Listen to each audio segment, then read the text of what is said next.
It was a chilly October evening when my friends convinced me to join them on a haunted house tour in our small town. I'd always been the kind of person who preferred to keep my feet planted firmly on the ground.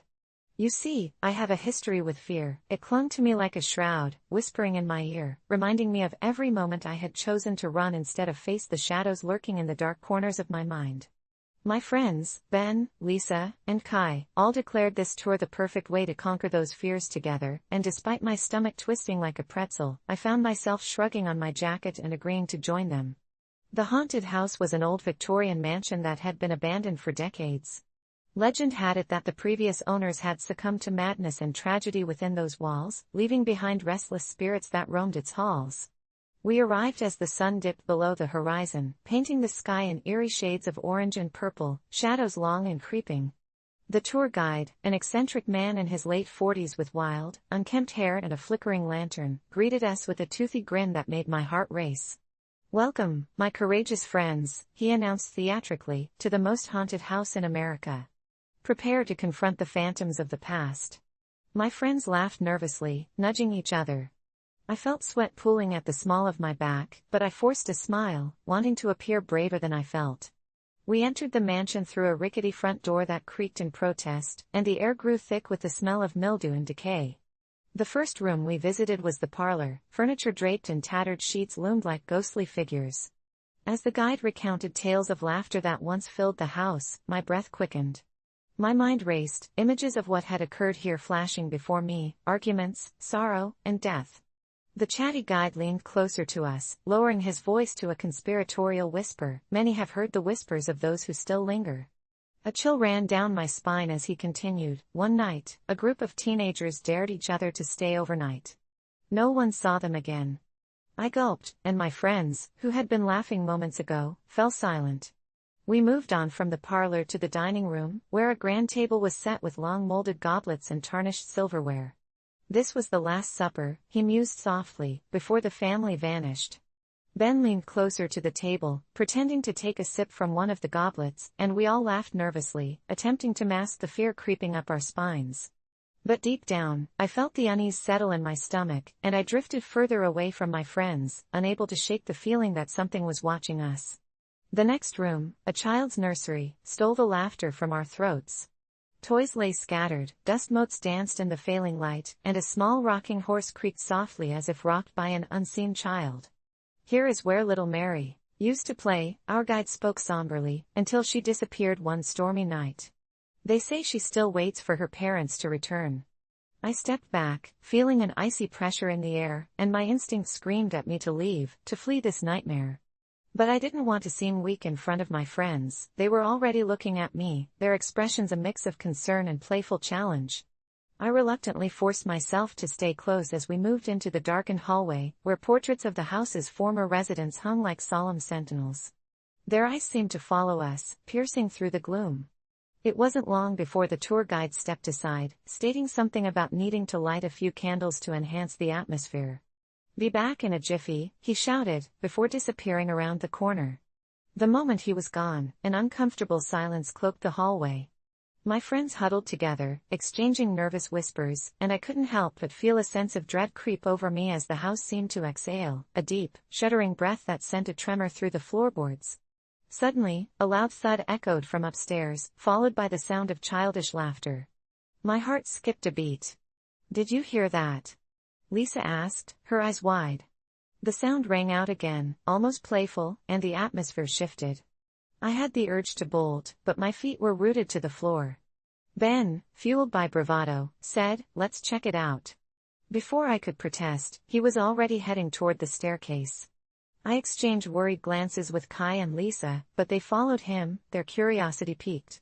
So, reluctantly, I trailed behind. The staircase creaked ominously under our weight, and shadows slithered along the walls as we climbed. With each step, I felt the weight of unseen eyes upon us. We reached the landing, where an old door stood slightly ajar, swaying gently in the breeze. A sliver of light flickered from within. "This must be the source," Ben said, barely containing his excitement as he pushed the door open wider. The laughter, verging on a chilling giggle, rose again, and I felt my blood run cold. "What the hell is that?" I whispered, dread pooling in the pit of my stomach. From the dim light inside the room, a small figure darted past, and I could just make out the silhouette of a girl in a dress, her hair unkempt and wild. I stumbled back, feeling the wall press against my back, the instinct to run screaming almost overwhelming. "Did you see that?" Kai gasped, incredulous. "This is insane." But before we could process what was happening, the door slammed shut behind us, plunging us into darkness. Panic set in as we pounded on the door, but it wouldn't budge. The laughter echoed louder, swirling around us, merging with whispers that sent chills skittering down my spine. "We're trapped." I screamed, but my words were swallowed by the laughter. Then, quite suddenly, the lights flickered back on, illuminating the room, revealing a dusty, forgotten child's playroom filled with broken toys and peeling wallpaper. "What the hell is going on?" I gasped. Our sense of reality wavered, and we searched for some escape, scraping our palms on splintered wood as we raged against the door. I could feel my friends pressing against me, each of us fighting our panic. Just when despair was about to take hold, the door swung open, and there stood the tour guide, his eyes wild. "What happened?" he demanded, his voice a mix of confusion and concern. "We didn't mean to interrupt the show." He grinned nervously. "I told you to stay together." But behind him, the vacant hallway whispered, shadows flaring as if the walls themselves breathed. I looked back into the room, catching a glimpse of the little girl, now standing calmly, watching us. Her innocent gaze pierced into my heart, and everything shifted, the air electrified, and a bone-deep fear gripped me. "She's waiting for her family," I whispered, realization flooding me, "and we're not supposed to be here." The wind picked up, fierce and cold, as laughter turned to cries, a cacophony of anguish. "We need to leave. Now," I shouted, forcing my friends out of the nursery, but the shadows whipped closer, reaching for us like icy fingers. We stumbled down the hallway, the tour guide trying to catch up. "You're all safe. Just stay together," he called, but his words felt distant, like echoes in a nightmare. Suddenly, a crash resounded behind us, and I glanced back to see the door we just escaped from swinging open violently, the girl now streaking toward us, her face twisted in despair. "Help me!" she screamed, and in that moment, every instinct I had screamed at me to run. We tore down the stairs, nearly tripping in our haste, dodging shadows that reached for our heels. Finally bursting through the front door, we tumbled outside into the cold night air. The haunted house loomed behind us, dark and ancient, but it felt like a weight lifted from my chest. We didn't stop running until we reached the safety of our car. Breathing heavily, I collapsed into the seat, unable to comprehend what we had just experienced. The laughter had faded, but the cold grip of fear hadn't. I looked around at my friends, their faces pale and panicked. "What was that?" Lisa panted, trembling. "Do you think she's still in there?" I whispered, horror creeping back into my mind. The tour guide emerged from the house, looking shaken. "Sometimes they don't let go," he muttered, avoiding our eyes. "You'll only understand if you never return." We drove away in silence, the haunted house disappearing into the night, leaving behind unanswered questions lingering in the air. As we settled back in our own spaces, still shaken, I couldn't help but wonder if some fears were meant to be faced, and others, hidden behind doors we should never have opened, were meant to remain untouched. I don't think I'm ever going back to that house again, but I can't shake the feeling. I'm not sure the little girl is finished with us yet. When my grandmother passed away 3 months ago, the family gathered for her funeral, but I never expected the chaos that followed as her jewelry became the bone of contention. Everyone knew she had a priceless collection, an exquisite diamond necklace that had belonged to my great-grandmother, an antique brooch shaped like a butterfly, and a simple gold ring that had a small but significant emerald. During her last days, my grandmother, who had lucidity in her moments, asked me to promise to look after her jewelry because she wanted it to stay in our family. I was the youngest grandchild, yet I was closest to her. We often spent afternoons on the porch, where she would recount stories of her younger days, making me promise to cherish the memories associated with the jewelry, not just the pieces themselves. When the funeral ended, a quiet war erupted among the relatives. My cousin, Amy, who was older and more entitled, felt she had a rightful claim to the jewelry because her mother, who was my grandmother's sister, had supposedly been promised it first, before their family had a falling out, a detail many whispered in the shadows but was never fully acknowledged. One stormy night, just a week after we buried her, Amy showed up unannounced at my door, her eyes wild with desperation. You have to give it to me, she demanded, her voice shaking with a mix of anger and sadness. I stood there clutching my grandmother's old blanket, the very one she had covered me with on chilly nights. It felt sacred, my heart raced as I struggled to find the right words. I told Grandma I'd keep it safe, I finally replied, my voice barely above a whisper. Amy's face twisted into a snarl, and she told me I was selfish, that denying her the jewelry would ensure Grandma's legacy was tarnished. Her threats hung in the air, menacing and chilling. After she left, I felt a growing dread, a dark heaviness that invaded my thoughts, as if my grandmother was watching over me closely, waiting to see what I would do. 2 nights later, I found a note slipped under my door, the handwriting messy and frantic, reading, "Don't let her keep it. It's mine. You were never meant to have it." The message sent shivers down my spine, paranoia settled in, amplifying every creak of the floorboards. Days turned into nights filled with anxiety, and then came the dreams where my grandmother sat at the foot of my bed, her face pale and her eyes imploring, urging me not to let go of what was rightfully mine. I woke in a cold sweat, voice cracking as I mumbled promises to keep her treasures safe. I didn't tell anyone about the note or the dreams, I feared they'd think I was losing it, just grief manifesting as paranoia. The subsequent week blurred by painfully, each day punctuated by Amy's relentless demands masked as family gatherings with false pleasantries, but her resentment loomed like a dark cloud. I was exhausted, trapped in this family drama that consumed my thoughts, until one day I overheard her on the phone with someone, voice low, plotting how to get what's hers. My stomach dropped. Was she really considering taking matters into her own hands? The very thought twisted my insides, a knot of fear and anger. I decided it was time to confront Amy face to face, to swing the pendulum back to some semblance of sanity. We met at Grandma's house, a place now permeated by memories that felt heavy and haunting. As the sun dipped behind the trees casting elongated shadows across the living room, I laid my heart bare and told her everything, the secrets, the dreams, the note. For a brief moment, I thought I saw something flicker in her eyes, perhaps understanding or recognition. Instead, it morphed into an unraveling storm. She screamed at me, veins bulging, framing her desperation as love for Grandma. "You have no idea what you wanted. You were always the favorite," she shrieked, and I could see the monster beneath her facade. That night, as I lay in bed, the house wrapped in silence, I felt it, a shattering crash that echoed through the walls, a sound so chilling that it cut through the gloom of despair. Rushing down the stairs, I found the front door ajar and a lone figure escaping into the shadows with a glimmer of gold clasped tightly in their hand. It was easy to piece together the puzzle. The emotions crashed around me like waves against the shore, sudden panic washed over me. I chased after the figure, the darkness enveloping me, heart pounding as it led me into the woods behind our family home, a place filled with laughter and stories, now a landscape of nightmares.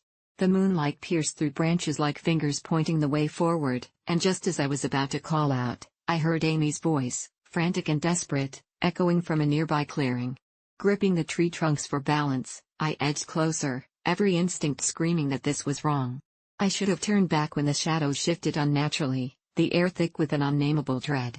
Trembling, I caught sight of her standing over a pile of what looked like a heap of jewelry, passed down through generations, glistening in the ghostly light of the moon, but this was more than inheritance, there was a darkness buried within that glimmer. "This belongs to me," she screeched, and the words felt like they were rising from some ancient, long-dormant grudge. Suddenly, her eyes snapped towards me, an animalistic fury ignited within them as if she had morphed into something otherworldly. Panic surged, I stumbled back, my breath hitching in my throat. Behind her, shadows twisted and writhed, converging like a dark tide, and among them, I caught a glimpse of my grandmother, her features warped in anguish. "Save it," she mouthed soundlessly. In that moment, I understood, the jewelry had always been a conduit of something deeper, a cursed legacy that we had both overlooked, and I could feel the weight of it bearing down on us. I fled as the darkness enveloped Amy, her screams mingling with the piercing winds that howled through the trees. Back in the safety of my home, I locked the door, the realization hitting me like a thunderclap. I was not selfish for holding on, I was merely a guardian in a treacherous lineage. Days passed, I never saw Amy again, and whispers of her mounting debts to our family turned into frantic calls for her whereabouts. I still hold on to Grandma's jewelry, cradling it at night like a spell that shields me from the darkness, but it has become a reminder too, a burden, Of the cost of family ties, the haunting knowledge that there's a fine line between love and possession, and sometimes, the heritage we cherish can lead us to places we are better off turning away from. This isn't just a story about reconnecting with my heritage, it's a chilling recount of what I stumbled upon while digging through my family's past. It all started when my grandmother passed away last year. I went back to her small house, tucked away at the end of a winding road, to sort through her belongings. I expected the usual belongings: photo albums, dusty knickknacks, maybe a collection of old recipes. But what I found felt far more significant. It was an old, leather-bound book that looked like it hadn't seen the light of day in decades. The moment I picked it up, I felt a strange energy pulsing through me, almost as if the book itself was alive. The cover was inscribed in a language I didn't recognize, but the pages inside were filled with tales of my ancestors, stories of my people. The further I read, the more I realized these weren't just ordinary tales, they were filled with legends, rituals, and customs, some steeped in darkness. One passage spoke of an ancient festival held in the woods near my grandmother's house, a gathering of sorts, where our ancestors would commune with spirits. As the local stories went, every year this festival was tied to the cycles of the moon and was meant to either renew or sever ties with their heritage. The last entry was dated over 50 years ago, and it ended without conclusion, hinting at an ominous event that marked the festival's end. Driven by both nostalgia and an urge to uncover more about my identity, I decided to seek out that very festival, the one my ancestors had practiced, and, unbeknownst to me at the time, awaken dormant forces. With some digging, I was able to find out the festival would be held again under the new moon in a week's time. I gathered a few friends, who were just as intrigued, and we set out to the woods. As we made our way through the dense trees, a thick fog enveloped us, casting an eerie silence over the place. I remember feeling a knot in my stomach, but my friends laughed, lightening the mood. They were mostly city kids, used to bright lights and loud sounds. This rural retreat was new territory for them. As dusk fell, we stumbled upon an overgrown clearing, dotted with crumbling stone structures and the remnants of what looked like an old fire pit in the center. The air crackled with an unusual charge. It felt as though we weren't the first to arrive.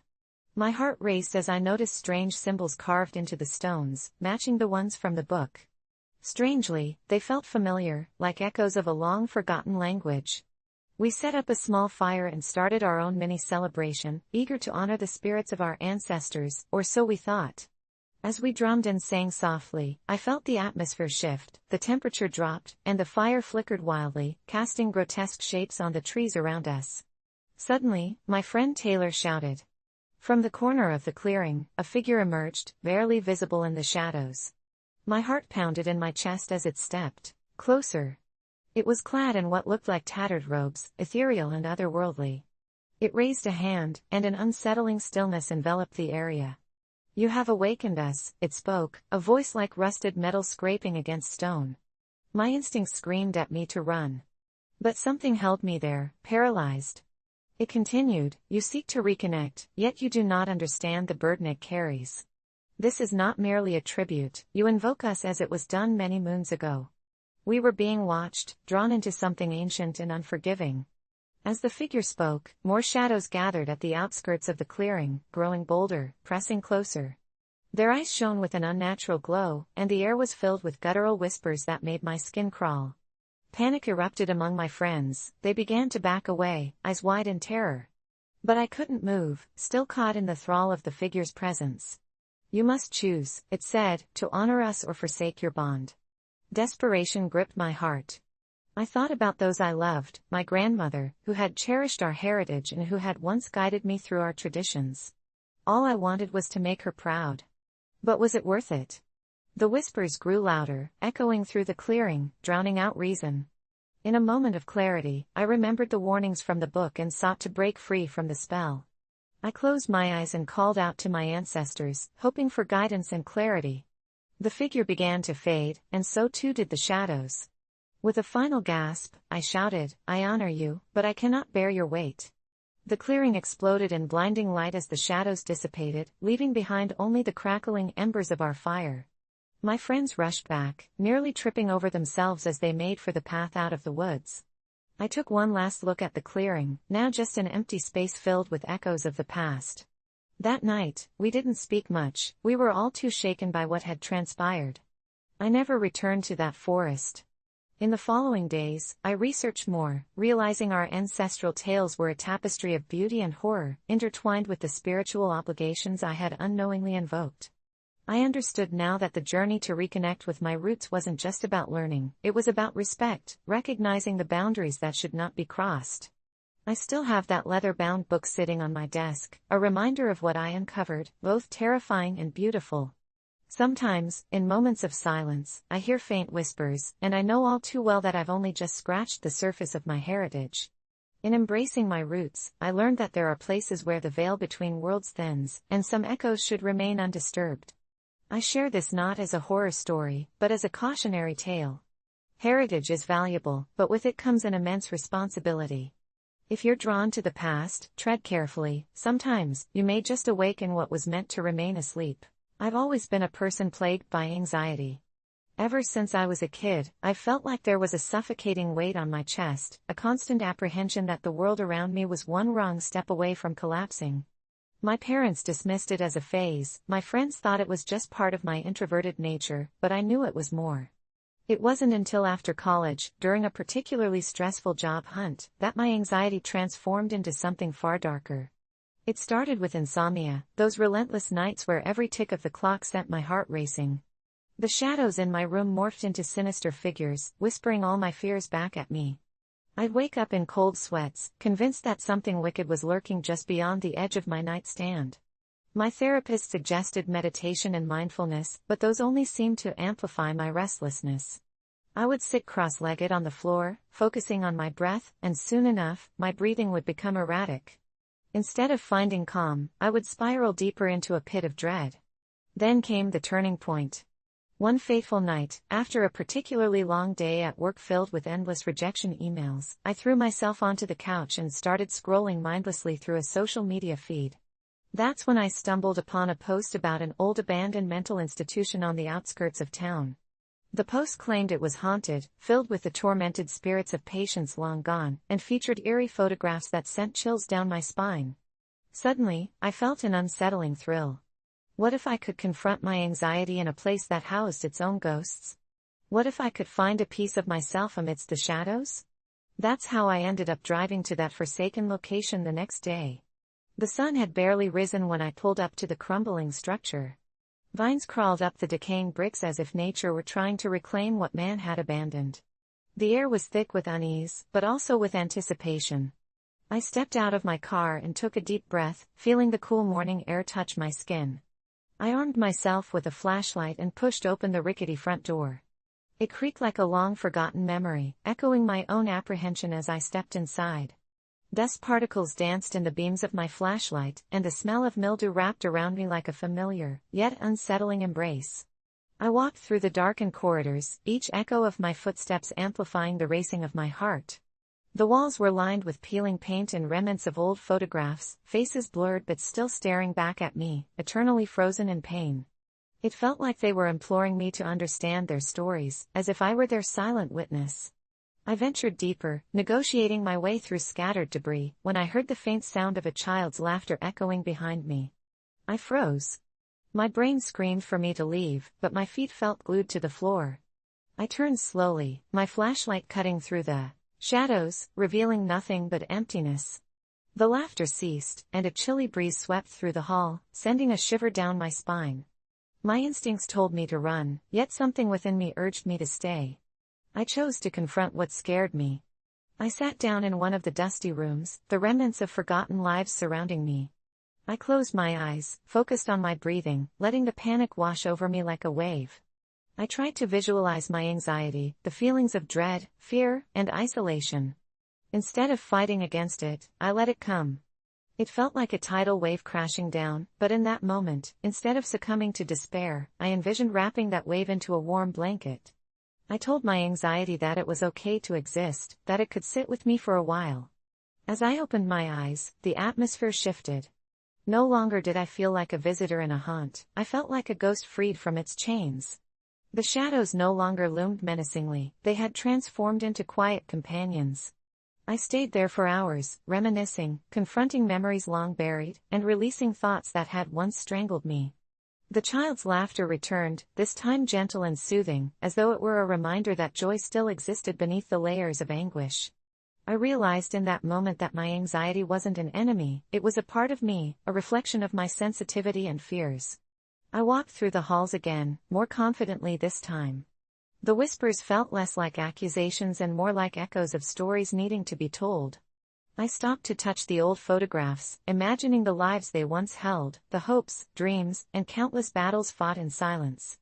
As the sun dipped in the sky, I made my way back outside, leaving the abandoned institution with a newfound sense of peace. My anxiety hadn't vanished, it was still there, pulsing beneath the surface, but I'd learned to coexist with it. I drove home that night, the sky painted with the warm hues of sunset and my heart lighter than it had been in years. I realized I had confronted the very essence of what once terrified me, the fear of being lost, of being without control. Instead, I found strength in vulnerability, realizing that every ghost we confront teaches us something invaluable. Anxiety was no longer a weight dragging me down, it was a part of my existence, a companion guiding me to find balance in chaos. I wrote this to share not only my journey but to remind others that facing our fears doesn't always mean banishing them, sometimes, it means inviting them to sit at the table of our lives. Because in doing so, we discover that peace is not the absence of fear, but the ability to embrace it wholeheartedly, when a simple favor turned into a complicated mess. I never expected something so simple to spiral so out of control, but looking back, I should have known better. It all started when my friend Amy asked me for a small favor. She was in a tough spot, her car had broken down, and she needed a ride to an important meeting. Now, I knew she was always reliable, someone who had always helped me out when I needed it, so of course, I said yes. It was just a ride, after all. How could it turn into anything complicated? That was my first mistake, underestimating how much could go wrong when you step into someone else's world without fully understanding what's at stake. I agreed without thinking, picked her up at her place, and we were on our way. The drive was uneventful at first, just the usual chatter about life, work, the things we always talked about when we got together. But as we neared the destination, something felt off. Amy was being quieter than usual, glancing out the window, tapping her fingers nervously on the armrest. It was subtle, but I noticed it. "Are you okay?"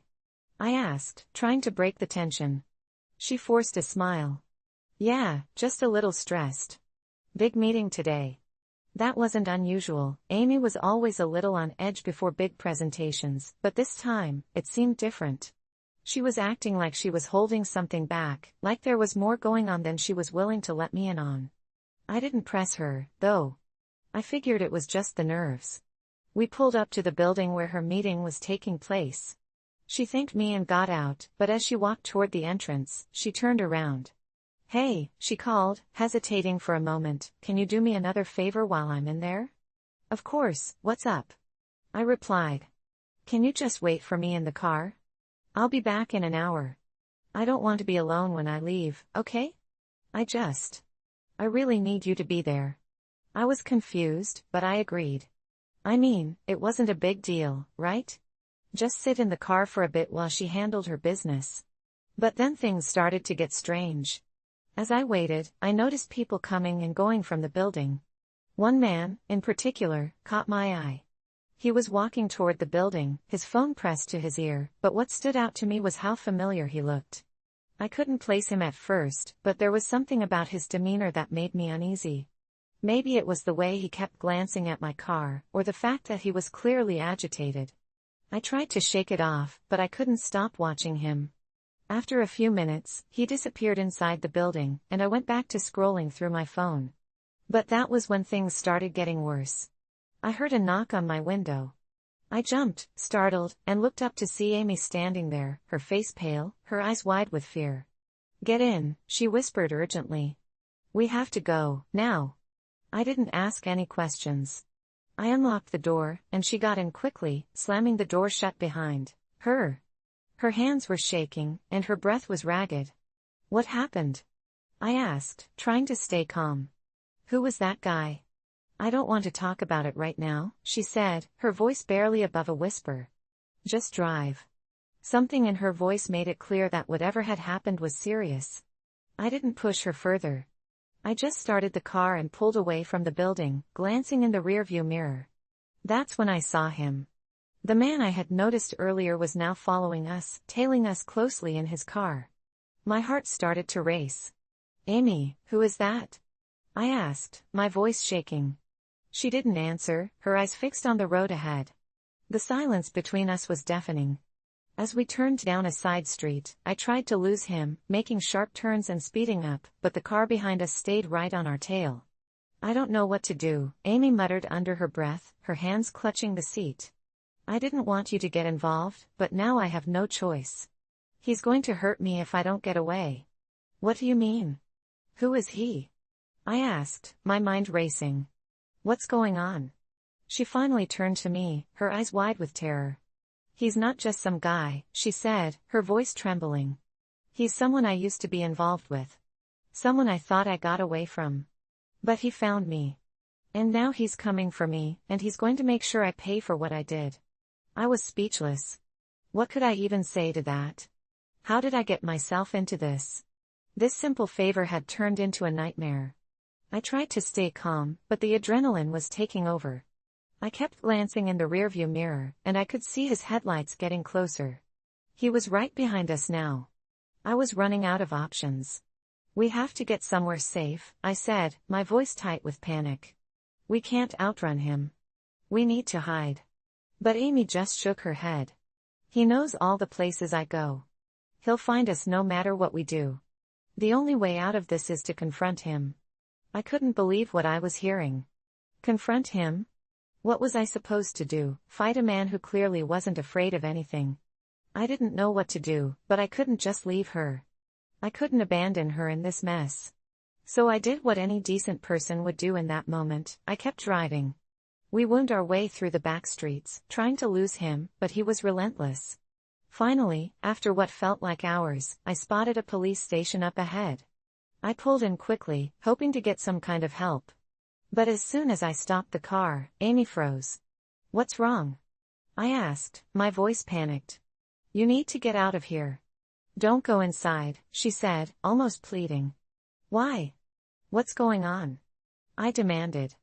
"Because they're not going to help you," she said, her eyes filling with tears.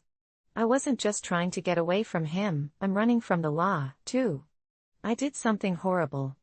And if they find out, it's not just him I'll have to worry about. It's everyone." The words hit me like a ton of bricks. All this time, I had been trying to help her, trying to be a good friend, but I had no idea what I had walked into. This wasn't just about a guy chasing her, it was about her running from something much darker. Now, I was tangled up in a situation I didn't know how to escape. Amy wasn't who I thought she was. She wasn't just some friend asking for a favor. She was hiding something dangerous. Something that had turned my simple favor into a complicated mess. As I sat there, in front of that police station, not knowing what to do, I realized I was caught in a nightmare of her making, and there was no way out. Not for me, not for her. And now, I was in too deep. The only question left was, could I get out alive? I never thought I would find myself in a situation that seemed like it was ripped straight out of a horror movie, and yet here I am, typing this out in a darkened room, my only source of light flickering from my phone screen as if the universe is mocking me. This all started about 6 months ago when I moved into a new apartment in a pretty old building. It was a classic fixer-upper, full of creaks, strange noises, and a timeless charm that could easily be overshadowed by its unsettling ambience. You know, the kind of place where you feel like there's always someone watching you, even when you're alone. I always considered myself a private person, someone who kept their feelings and fears tucked away deep inside, only allowing the carefully curated aspects of my life to see the light of day. But the moment I discovered the power of vulnerability changed everything. It was a dreary Friday evening, and I was wrapped up in my usual routine of binge-watching way too many true crime documentaries. I had my takeout on the table beside me, comfortable in my isolation after an exhausting week. Suddenly, a loud crash echoed through my apartment, cutting through the hum of the TV. My heart raced as I turned the volume down. The sound came from the old storage closet at the end of the hall. I live alone, and the thought of exploring the creepy closet in an unfamiliar place sent shivers down my spine. I took a deep breath and told myself it was probably nothing. Just my imagination getting the best of me. Curiosity gnawed at me, however, and I eventually found myself standing in front of the door, the wood slightly warped from age. I grasped the handle, half expecting something to leap out at me. To my surprise, it opened easily, revealing a dark, dusty interior filled with a hodgepodge of forgotten furniture and boxes piled high. The shadows inside seemed to stretch and twist, and I shuddered. As I stepped inside, a chill swept over me, goosebumps breaking out on my skin. I fumbled for the light switch and flicked it on, illuminating the chaos within. That's when I saw her, a figure huddled in the corner, shrouded in shadows. I froze, feeling the earlier rush of adrenaline transform into a cold, paralyzing fear. The figure lifted her head slowly, and I saw her face, pale, gaunt, and tired. Her eyes glistened with unshed tears, dark circles framing them like bruises. "Help me," she whispered, her voice cracking. My gut twisted. A voice in my head screamed to run, but I felt something, an inexplicable urge to reach out to her. "Who are you?" I stammered, instinctively taking a step back, as if distancing myself could protect me from whatever haunting sorrow cloaked her. I'm lost," she replied, her voice barely audible, weaving through the stillness of the closet like the faintest wind. "Please. I need to feel again." I blinked, confusion swirling in my thoughts. What did that even mean? But as I looked into her eyes, I realized that this wasn't just a manifestation of despair. There was something palpable, almost magnetic, drawing me closer to her pain.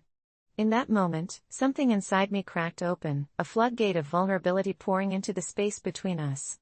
The urge to flee dissipated, replaced with a willingness to understand, an overwhelming desire to share my own burden. I stepped closer, the weight of my own emotional armor feeling heavier than ever. "I know what it's like to feel lost," I murmured, and to my surprise, the connection between us began to intensify. I'm scared. Of so many things. I don't always know how to deal with it." She nodded slowly, as if every word I spoke resonated with her. "Then you understand," she said softly. "That fear. It wraps around you like a tight noose. The darkness feels safe, but in that safety, you forget how to truly live." Those words pierced me, each syllable reverberating in my chest. I was holding on to my fear like a lifeline, convinced that if I let go, I would drown in the chaos of raw emotion. With each passing second, I found myself stripping away my fears like layers of clothing, revealing the raw flesh of my insecurities beneath. "It's hard for me, sharing myself with anyone," I admitted, my voice trembling. "What if I get hurt? What if they reject me?" She smiled gently, the faintest glimmer of understanding shining through her haunted expression. "Vulnerability is strength," she said, "not a weakness. When you allow yourself to be seen, to be known, you invite connection. You invite healing." Slowly, it dawned on me that she wasn't just a figment of my imagination or a ghost haunting my closet, she was a reflection of all the parts of myself I had neglected. In that dusty, dimly lit closet, surrounded by lost belongings and sorrow, something shifted within me. I understood then that vulnerability didn't signify defeat, it was the first step toward embracing everything I truly was. I finally saw the truth in her face, we were both lost souls, yearning for solace. Gathering my courage, I reached out, brushing my fingertips against her hand, a simple, fleeting gesture. Our connection sparked a warmth that spread through the darkness, dispelling the cold chill fear had wrapped around me for so long. In that instant, I understood the power of vulnerability. No longer was it a monster hiding in the shadows, it was the light illuminating the path toward healing. We sat there together, sharing our fears and dreams, peeling back the layers we had hidden away for far too long. Time lost all meaning, and for the first time in my life, I felt like I belonged, both to her and to myself. Hours passed before I reluctantly pulled away, knowing I couldn't remain in the closet forever. I returned to the familiar glow of my TV, but something felt different. The heaviness in my chest had lifted. I was lighter, freer. I began sharing my journey with the world around me, friends, co-workers, even online communities. I discovered that each time I spoke my truth, I not only released my fears but also invited others to do the same. I realized there was power in vulnerability because, in opening ourselves up, we create spaces for others to find their voices, too. Today, as I type this out, I'm no longer that terrified person living in isolation. I've found strength in my vulnerability, and I promise you it won't lead you to darkness, but instead, it'll guide you toward a connection that transcends the mundane. So, if you ever find yourself feeling lost or alone, remember, vulnerability is a superpower. Embrace it, wield it, and you might just uncover a world waiting to welcome you. A random act of kindness changed my day. A random act of kindness changed my day was how it all started, or at least, how I thought it started, because that morning I had barely managed to drag myself out of bed and into some semblance of a routine. Everything felt off, like the world was playing a cruel joke that only I was in on. My alarm didn't go off, my favorite shirt was wrinkled beyond repair, I spilled coffee on myself just as I was walking out the door. By the time I made it to the coffee shop near work, I was done, absolutely ready to call in sick and crawl back under my covers. But then, as I reached the counter, fumbling through my wallet, I heard a voice beside me say, "It's on me." I looked up to see a stranger, maybe in his 50s, dressed in an old tweed jacket that looked like it had seen better days, smiling at me warmly. Before I could refuse, he handed the cashier a crumpled bill and turned to me with the strangest smile. "Kindness opens doors no one else can see," he said, his voice barely above a whisper, his gaze piercing and unblinking. I didn't know how to respond, so I just mumbled a thank you and took my coffee, thinking maybe he was just a lonely man trying to make small talk, but something about his eyes followed me even as I walked out of the shop. At first, I shrugged it off, maybe he was just trying to be friendly, a little eccentric, sure, but harmless. But then, as I went about my day, I couldn't shake his words. It was as if they'd woven themselves into my thoughts, resurfacing at the strangest times, his voice echoing in my mind, "Kindness opens doors." It got stranger when I went into the bathroom at work and saw those exact words, "Kindness opens doors no one else can see," written on the mirror in a faint, foggy smudge. I laughed it off, thinking maybe it was a coincidence, or maybe someone else had heard the same line. But the more I tried to ignore it, the more the words seemed to haunt me. I started noticing little things. A stranger would smile at me on the subway, or someone would hold the door open just a second too long, staring a little too hard, their expression too intense. The day slipped by in a strange blur of overly kind faces and lingering stares, and by evening, I was starting to feel the weight of it, an itch I couldn't scratch. I couldn't explain it, but it felt like the world was pressing in, like every kind act I received had some hidden meaning I couldn't see. It wasn't until I nearly got hit by a car crossing the street that I realized something was really wrong. I hadn't even seen it coming, but just as it barreled toward me, a hand grabbed my arm and yanked me back onto the curb. I turned to thank my rescuer, only to find an old woman smiling at me with the same eerie, knowing expression as the stranger from the coffee shop. "Kindness opens doors no one else can see," she whispered before shuffling away, her gaze lingering on me just a second too long. I stood there, frozen, heart pounding as I watched her disappear into the crowd. At that moment, something clicked, a horrifying realization that maybe this wasn't just a coincidence. The phrase echoed in my mind, growing louder, feeding the paranoia creeping into my bones. I tried to brush it off, tried to convince myself I was imagining things, but I couldn't escape the feeling that something was horribly wrong. People started acting different around me, like they knew something I didn't, smiling at me with that same unsettling look, muttering the same words under their breath. I tried to tell myself it was all in my head, but every time I looked around, there they were, strangers, friends, even my own reflection seemed to watch me with that eerie, knowing gaze. I tried calling friends, tried telling them what was happening, but no one took me seriously, chalking it up to stress or lack of sleep. As night fell, I found myself wandering the streets, desperate to escape the invisible weight pressing down on me. I needed answers, needed to find the stranger from the coffee shop and demand he explain what he'd done to me. Somehow, I knew he was the key to all of this, the only one who could make it stop. After hours of searching, I finally spotted him in a dimly lit cafe, sitting alone at a corner table. I stormed up to him, my hands shaking, demanding to know why he'd said those words, why everyone was repeating them, what he'd done to me. He looked up, his eyes calm and cold, and said, "Kindness opens doors no one else can see, but you must be willing to step through." He didn't say anything more, just smiled that strange, empty smile, and in that moment, I realized with a sickening dread that I'd never be free. I was trapped, a puppet to some twisted kindness I didn't understand, doomed to carry his message, to spread his words, to watch that same madness take root in others.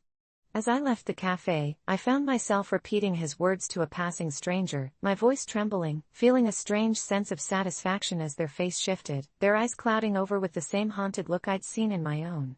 I can't sleep, so I guess I'll share my story. It's about honesty, or at least what happens when you don't practice it. A few months ago, I was living in a sleepy little town that nobody would remember from a postcard. I was just your average guy, working a dead-end job at a convenience store, stuffing my days with mundane routines and my evenings with binge-watching whatever was trending on Netflix. But one dull Thursday evening, my life turned upside down when I met him, an older gentleman, scruffy but sharp-eyed, who walked into the store an hour before closing. My shift was almost over, and I was ready to close up. I quickly scanned him as he wandered through the aisles, picking up random snacks and looking genuinely confused. I could tell he wasn't from around here. He bought an odd mix of chips and a single cold soda. As he approached the counter, I noticed he was holding out something in his hand. It was a glossy card marked with a symbol I couldn't recognize, a circle with intricate patterns.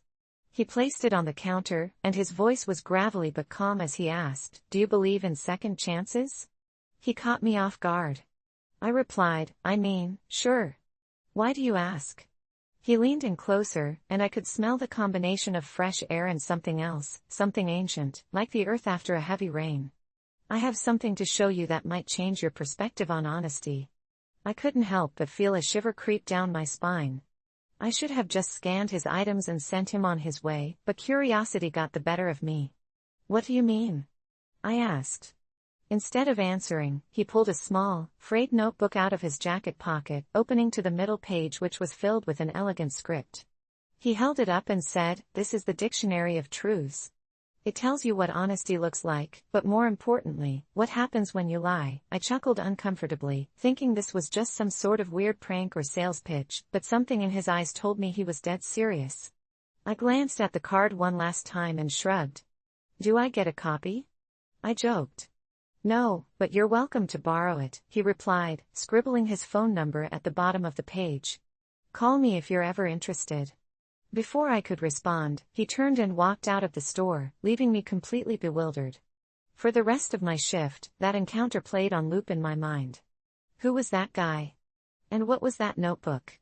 I shook it off, but when I got home, I found myself flipping through the Notes app on my phone, staring at the number he'd given me.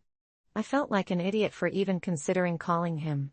A week passed, and life resumed as normal, but a nagging unease settled in.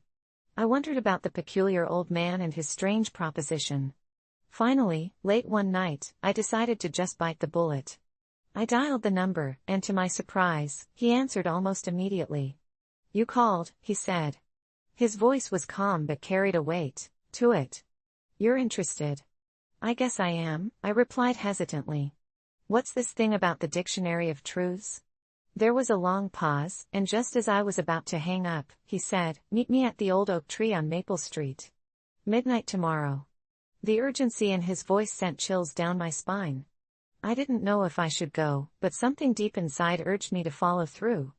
The next night, I stood beneath the sprawling branches of the oak, my heart racing. The night was eerily silent, and I felt like I was being watched.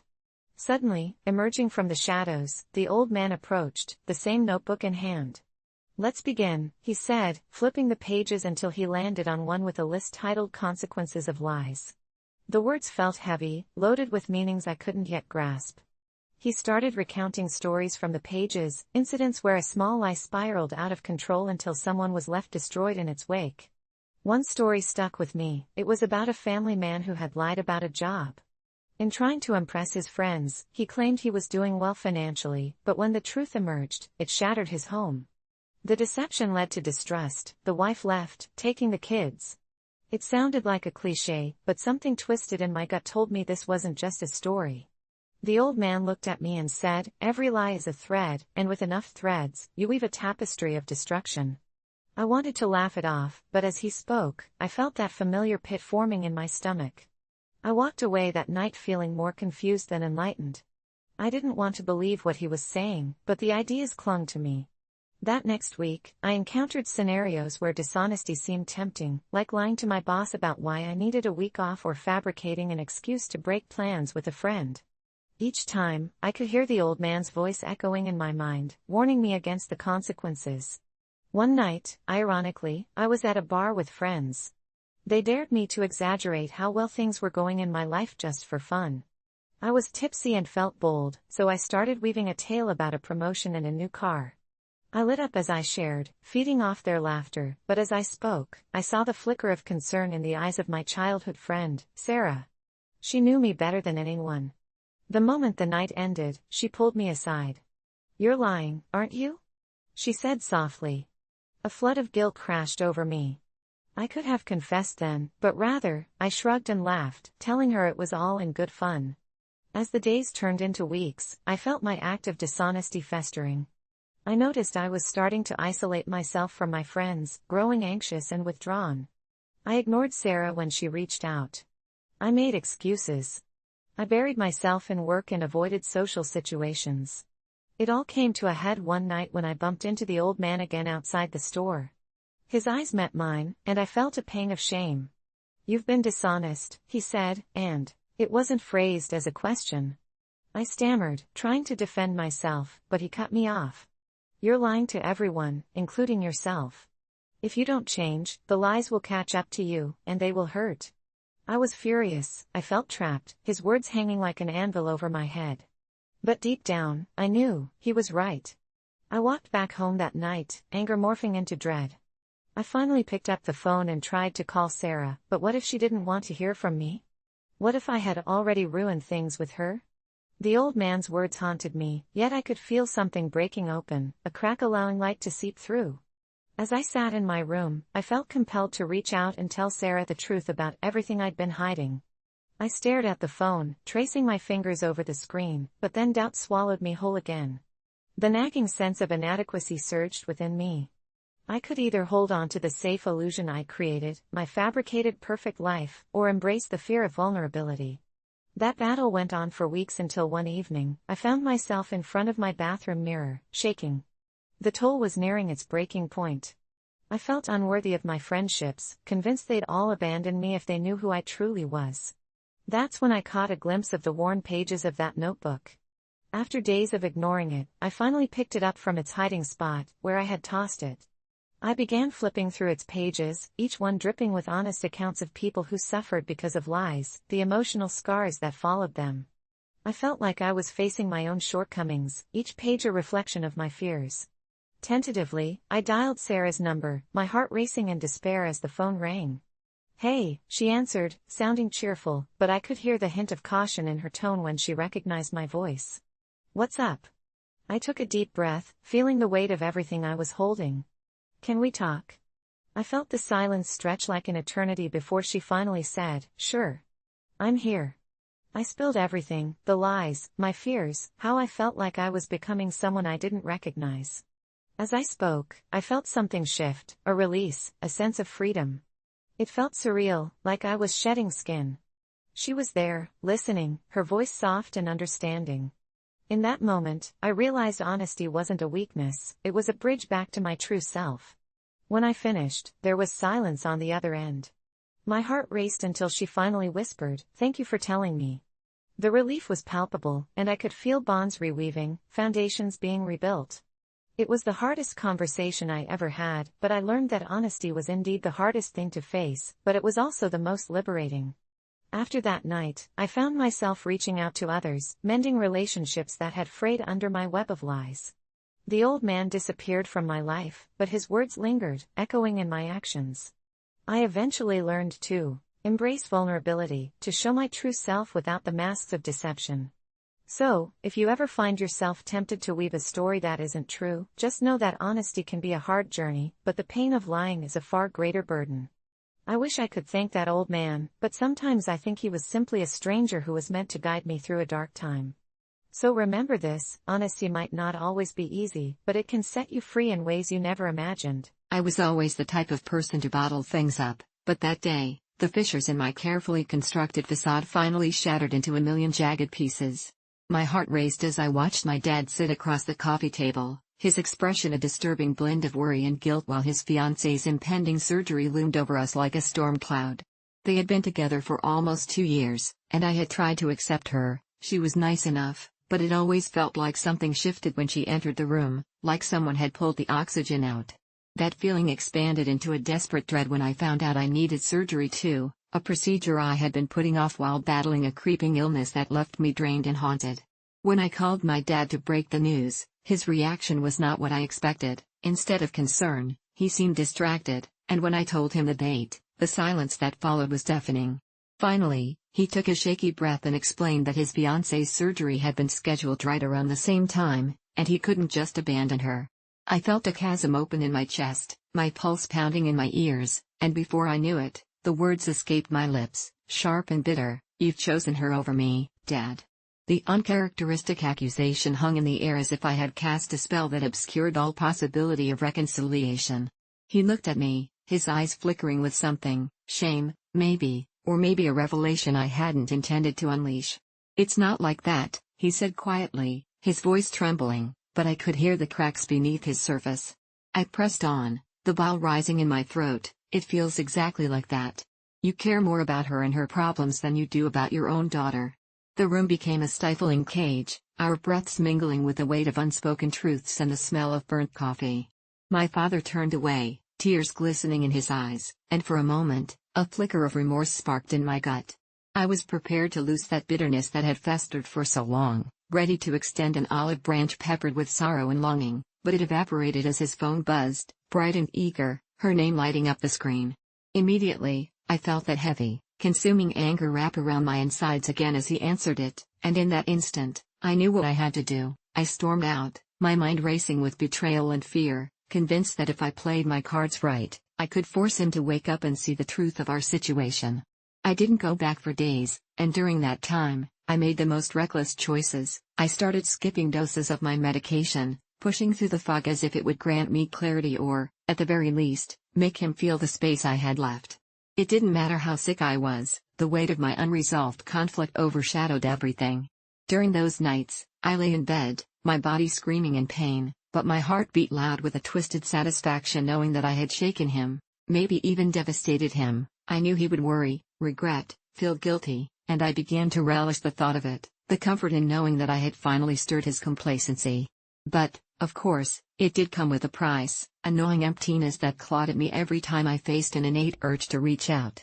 One evening, my fears turned into nerve-wracking reality when I received the news. The message flickered on my phone like a ghostly omen: "Your father is taking her to the hospital now." Just like that, the darkness I reveled in quickly turned against me. I felt small and lost, and the sense of camaraderie I had nurtured with that anger unraveled into panic. My heart pounded in my chest as I rushed to the hospital to confront him, every step feeling like a betrayal to the philosophical war I had set in motion. When I arrived, climbing the sterile stairwell, each step echoing my escalating doubts, I finally caught him in the waiting room, holding her hand with a tenderness that fractured me. The sight of him kneeling there, eyes brimming with tears for her, only ignited the embers of my resentment that I had so fervently nurtured. My breath hitched as I stepped into the room, and for the first time, the chaotic energy that accompanied me felt heavy, like a weight dragging me down. Upon my arrival, I braced myself for an explosive argument, a final showdown that I had mentally rehearsed countless times, but then something inside me twisted as I took in the weight of the room, the fear in his eyes when he caught wind of my presence, the way she glanced at me sideways, her pallor a stark reminder of mortality. But it was the sight of my father looking so human in such a fractured moment that snapped something deep inside me. Suddenly, I wasn't mad, I was terrified, terrified that our rift would remain, terrified that he didn't love me enough to choose me, terrified of losing my dad to someone else's pain. I wished for a rewind button, for a chance to scrub away every cruel word, and yet, it was too late. I was no longer just a girl seeking attention, but a daughter standing on the precipice of an abyss. As they wheeled her away, I could hardly breathe. I wanted to shout, to scream at him to see me, to recognize the fracture of our bond and acknowledge the truth of my pain, but the desperation weighed heavily in my throat. It was real, raw, and uncontainable. Tears streamed down my face as I took a step toward him, trembling as I whispered, "Dad, please," but he didn't look at me, not really.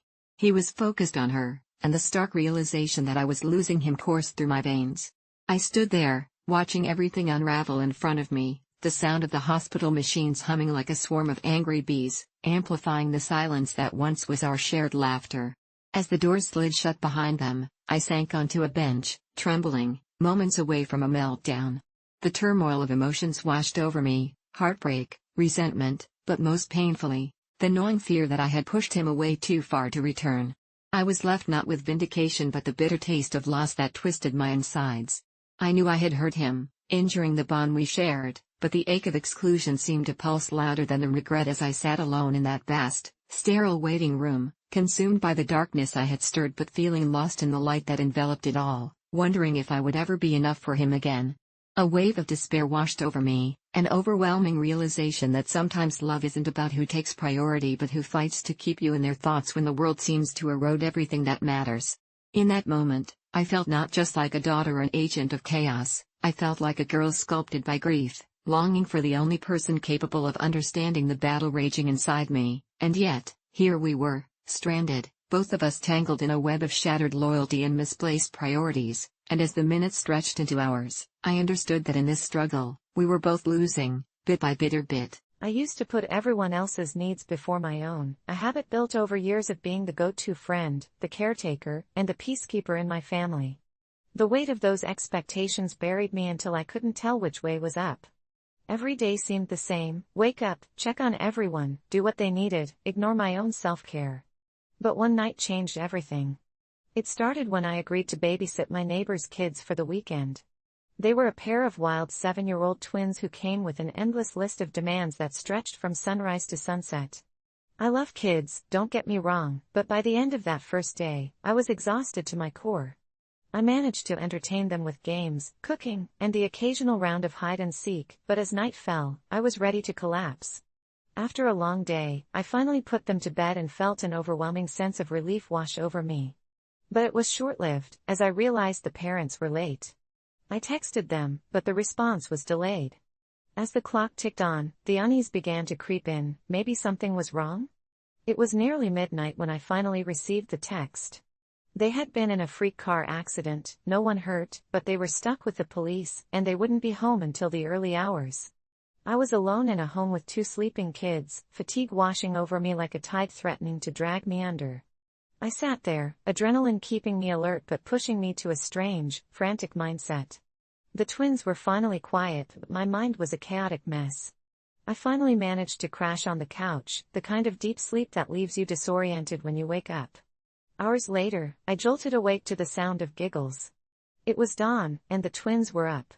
I can't even describe how I felt: groggy, frustrated, but also amused by their unrestrained joy. The morning blurred into madness. They demanded breakfast, toys, and playtime, and I was just a shell trying to keep up. Anxiety clutched at my chest. I had this nagging thought that I'd just let myself go again, sacrifice my health and mental space to keep up their happiness. But there was something else, a heavy feeling like I was being watched. I turned around to find them staring at me, those innocent faces so full of expectation, and before I knew it, they were asking me to join them in their game, and I felt it, a moment of clarity so strong it was almost like a revelation. They were relentless in their energy, and I was barely a ghost of myself. That fun I had meant to bring them just wasn't happening anymore. As they bounced around the room, I felt a spark of something rising up within me. It was anger, pure and unfiltered. I was fed up with this. Why was I constantly putting myself on the back burner? I could feel the rage coiling in my stomach, tightening around my heart. Just then, one of the kids tripped and bumped into me, breaking the trance. Instead of helping, I snapped at them, my words sharper than I meant them to be. The shock on their little faces cut through reality like a knife. What had I done? I immediately felt guilty as I watched the twins' smiles fade into uncertainty. I realized then I had pushed myself too far and, in turn, started snapping at those I cared about. They weren't to blame for my exhaustion. I needed to figure this out. In that moment, something shifted inside me. I recalled therapy sessions about boundaries and self-worth, concepts I was good at preaching but terrible at practicing. I could hear my therapist's voice in my head: "You can't pour from an empty cup." My breath settled, the anger began to dissipate, and I looked at the twins. They were worried about me, and it struck me that I hadn't just failed myself, I'd let them down too. I took a deep breath and sat on the floor with them, forcing a smile and restructuring my approach. I started talking, setting up boundaries not just for me but for them too. We discussed what we could do together, what I could handle without crumbling. It turned our chaotic morning into a mini dance party. We laughed, we sang, and, for a fleeting moment, I felt free. I realized right there that my worth wasn't defined by how hard I could work for others or how much of myself I could give away. I needed to show them that it was okay to say no once in a while and still be okay. I didn't have to stifle myself in front of them. That cohort of little troublemakers shifted something deep inside me, igniting something I thought I had lost, my ability to prioritize my well-being alongside my duty to care for others. When the parents finally returned, they were all smiles, unaware of the duel I had fought within myself. Taking a step back, I realized I needed to set those same boundaries moving forward, not just for myself, but for the ones around me. Life can get overwhelming, and I had to look after myself to truly help others effectively. Through this wild weekend of unexpected chaos, I learned that prioritizing myself didn't mean I was selfish, it meant I was being responsible. The burnout would come if I kept pushing against an endless tide instead of riding the waves. The important part is the balance. I looked at the twins one final time, knowing that I wouldn't be just their babysitter anymore, I'd be their role model, teaching them that caring for yourself is just as important as caring for others. Now, every time I feel the weight of the world, I can look back on that little home, the bouncing laughter, and that heartfelt dance party, and remind myself to prioritize myself. And I want to share this in hopes anyone out there realizes the same. You don't have to lose yourself to help others. You can be strong without being a martyr. It's a lesson learned, and a story to tell whenever the urge comes to forget who I am. Prioritize yourself, my friends. There's a reason why airplane instructions tell you to put on your own oxygen mask before you assist someone else. Aita for requesting an explanation for my money being spent without my consent. It started when my best friend Clara moved in with me after her breakup. She needed a place, and I genuinely wanted to help her out. We drew up an agreement. She'd cover half the bills in exchange for a cozy room and a chance to hit the reset button on life. For the first month or so, it felt natural, but as time went on, I noticed something was off. Tiny discrepancies began popping up on my bank statement, mysterious charges from restaurants I'd never visited, odd subscriptions to services I would never use. I tried to brush them off, thinking maybe I'd just forgotten a night out or signed up for something in a drunken haze. But then came the charge for a weekend getaway at a cabin, $500 withdrawn from my account. A cabin? I hadn't been on a getaway, let alone to a cabin. I confronted Clara, and her expression twisted, a veil of guilt washing over her face as she feigned ignorance, insisting she knew nothing about it. I wasn't buying it. Days passed, and the charges kept coming, little by little chipping away at my savings until I felt physically sick. Desperate to find the source of this financial drain, I decided to investigate further. I changed my online banking passwords and began checking my accounts daily, a habit that soon turned obsessive. I even set up alerts for any transactions over a certain amount, promising myself I wouldn't let this slide.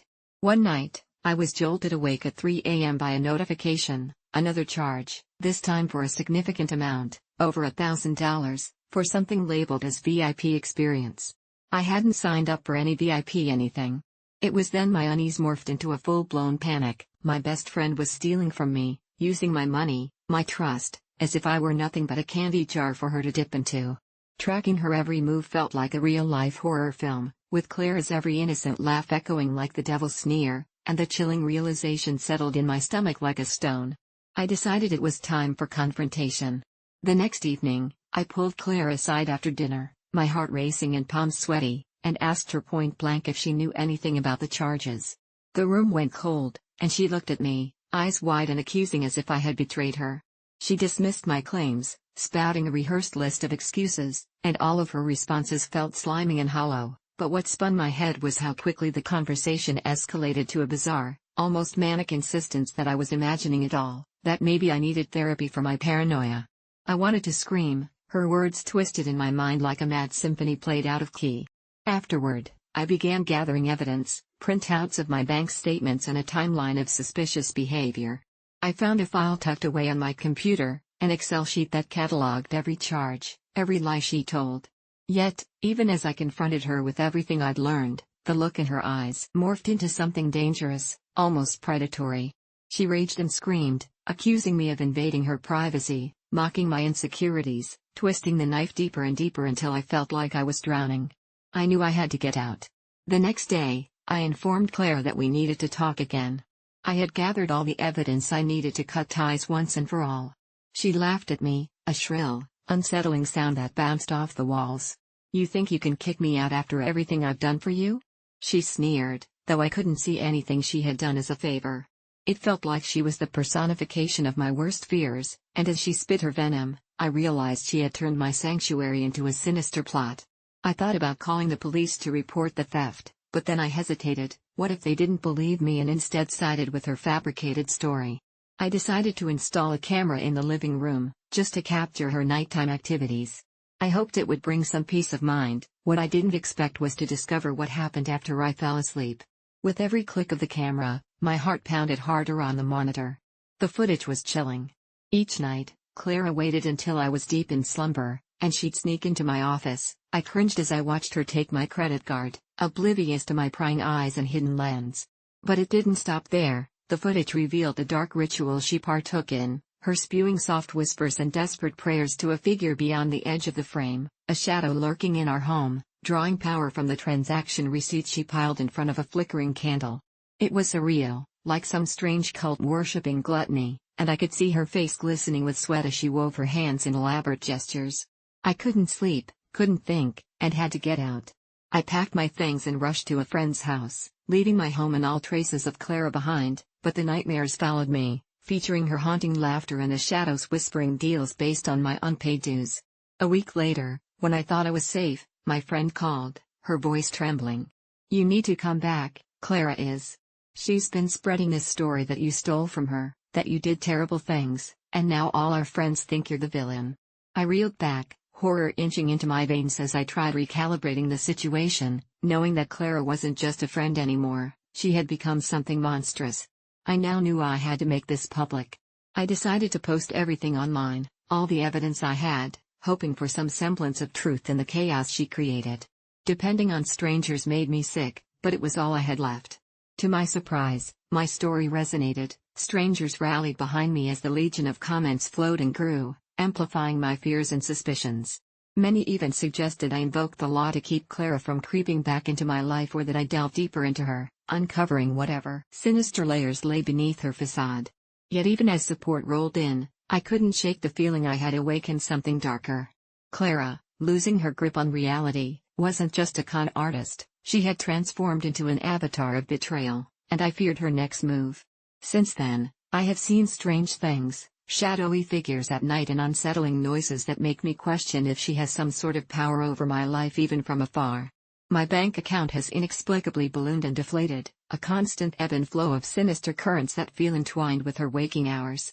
This all happened months ago, and as I watch the shadows meld into the darkness again, I wonder if I'll ever be free. Aita for wanting to know why my trust and money were exploited? Or was it simply a betrayal beyond explanation? I've been hesitant to share this story. I've debated with myself countless times about how to tell it, but when I read the posts here, I realize I'm not the only one living with my ghosts. I need to get this off my chest, so if you're reading this, bear with me. It all started last summer when I was working up the nerve to apply to my dream job. I had just graduated college, and this company was the pinnacle of everything I wanted to achieve, a cutting-edge tech firm with an amazing culture. I spent weeks tailoring my resume, perfecting my cover letter, rehearsing answers to common interview questions, even going so far as to consult every article I could find online to prep myself. I felt ready. The day of the interview arrived, and as I walked into the sleek downtown office building, I was a mix of excitement and nerves, flooding my veins like adrenaline. The lobby was modern and minimalist, filled with artificial plants that somehow looked too real, elegant benches, and a trickling water feature that calmed my racing heart. For a moment, I was greeted by an interviewer who seemed detached but professional. She led me into a glass conference room and we began. The interview started with the usual questions about my experience and why I wanted the job. I spoke passionately, but partway through, I noticed something. Her eyes glazed over. It felt like I was talking to a brick wall, and my confidence started to crumble. I rushed through the rest of the interview, trying to salvage my enthusiasm, but as I left, I had a sinking feeling that I had blown it. Weeks passed. I checked my email obsessively, hoping for any sign that I got the job. Every ding sent my heart racing, but each time, it was just another generic email or a spam message. The rejection email came on a Friday as I was sitting on my bed, scrolling mindlessly on social media. "Thank you for your application. We appreciate your time, but unfortunately, we won't be moving forward with you." For a moment, I couldn't breathe. I felt like the world had collapsed around me, the air heavy with disappointment. I tried to tell myself it was okay, not everyone gets what they want. But this was different, this was crushing. I spent the next few days holed up in my room, binge-watching shows and scrolling endlessly, trying to numb the pain of failure. I kept thinking about how I was too naive, too inexperienced, too everything. My self-worth plummeted. Just when I thought I was at my lowest, it became worse. A strange noise emerged from my bedroom wall, a low humming sound that at first made me think my childhood home was settling. But as the days passed, I knew it wasn't that, it was something else. The humming seemed to whisper in synchronicity with my thoughts, echoing my fears and anxieties, the not good enough that had taken root in my brain. I remember laying in bed one night, wide awake, straining to listen to the wall. The sound became more pronounced, an almost melodic resonance, like the tones of a soft chime, but with an undercurrent that was disjoint and jarring. I tried to block it out, but it became a nightly ritual, a sinister lullaby ushering me into a deep, unsettling sleep. Then, in a rare moment of clarity, I decided to face whatever was causing this noise. I was tired of feeling weak, I was tired of surviving in a state of despair. Armed with a flashlight and an insatiable curiosity, I started peeling back the layers of my walls. I knocked and tapped, trying to locate the source of the humming. It was no longer just a noise, it was a call to something deeper within myself. After hours of inspection, I found a small, hidden compartment behind the baseboard in my closet. My heart raced as I pried it open to reveal a dusty old box. Inside, I found a collection of papers, faded photographs, and a small silver pendant that caught the dim light. Among the papers was a journal, my grandmother's, and it held the secrets of her life, one filled with struggles and rejections far greater than mine. As I pored over each page, I felt her strength resonate with me. She faced rejection in times of war, love lost, and battles with a society that tried to stifle her dreams. She fought hard, and while some chapters were dark, she always emerged with a glimmer of hope, a fire ignited in her heart. In some strange way, I felt as though my grandmother was speaking directly to me through that journal, urging me not to give up. It clicked, I realized rejection wasn't the end. It was a part of growth. In that moment of clarity and understanding, the humming in the wall morphed into something different. It became a melody of resilience. I took the pendant and wore it every day, a constant reminder of my grandmother's legacy and strength. I reached out to friends and family, sharing my experience and the lessons I pulled from her life. I started to write my own journey, reclaiming my narrative. I was no longer just the girl who faced rejection, I was someone who would grow from it. That summer turned into a season of self-reflection, a reckoning that felt heavy but beautiful. I began volunteering and taking on freelance projects that reinvigorated my passion for technology. Then, just as I found my footing, something incredible happened. I was approached by a different tech company, one I hadn't even considered applying to. They had heard about my freelance work and wanted to interview me. I went into that interview with a new perspective. This time, I was confident, knowing I was worth it no matter the outcome. When they offered me the position, it wasn't just a job, it was a testament to the journey I had taken, a realization that rejection didn't define me. It was just a stepping stone towards something better. So here I am now, sharing this story with you not just as a tale of overcoming but as an embodiment of resilience. Sometimes our darkest moments bring forth the flames that illuminate our paths. And that humming? Well, as I've come to discover, it wasn't just a noise, it was a call for me to rise beyond my failures and embrace my story, making me stronger along the way. If you're facing rejection or despair, remember it isn't the end, it could just be the beginning of something incredible. I never believed in ghosts or supernatural beings until that fateful summer when I lost everything. It was supposed to be a season of freedom. My parents had just gifted me a dilapidated cabin deep in the woods, a relic from their youth, where they spent idyllic weekends away from reality. But what was supposed to be a place of solace quickly became a nightmare. The day I arrived, I felt an unsettling chill creeping in even though it was blazing hot outside. There was something about the cabin, the creaking floorboards, the musty air, that gnawed at my nerves. I laughed it off, convinced that my anxiety stemmed from being there alone, far from the comfort of my friends and familiar places. My first night started innocently enough. I made a fire outside and roasted marshmallows, reminiscing about the countless summers my parents had shared stories under the starlit sky. As darkness enveloped the woods, I felt the weight of solitude sink in, and that's when I heard it, the soft, unmistakable sound of someone whispering. At first, I thought it was a trick of the wind, but as I sat in front of the dying embers, the whispers grew sharper, clearer. "Help me." The voice was eerily calm yet laced with desperation. My heart raced as I scanned the darkness, only to find nothing but the twisted silhouettes of trees. I was frozen, a lump forming in my throat. I wanted to dismiss it as my imagination, but that nagging feeling wouldn't leave me.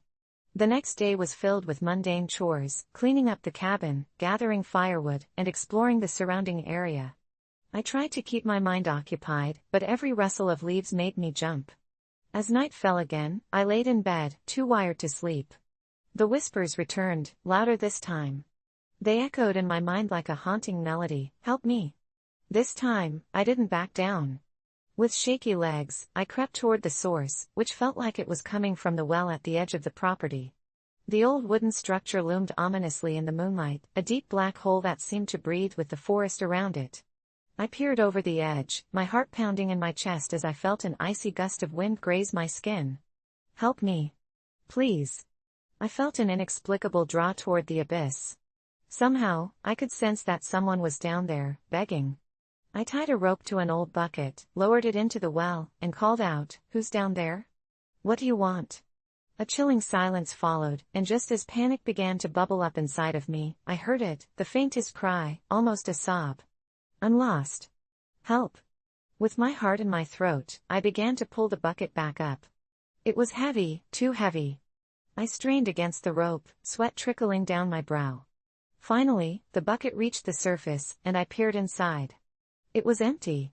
Confused, I looked around, searching for any sign of whoever had called for help. I swore I could feel eyes on me, watching from the shadows. From that moment, my nights morphed into a waking nightmare. Each evening brought a new chorus of whispers, growing more frantic, more desperate. They consumed my thoughts, haunting every waking hour until I could no longer discern reality from my vivid imagination.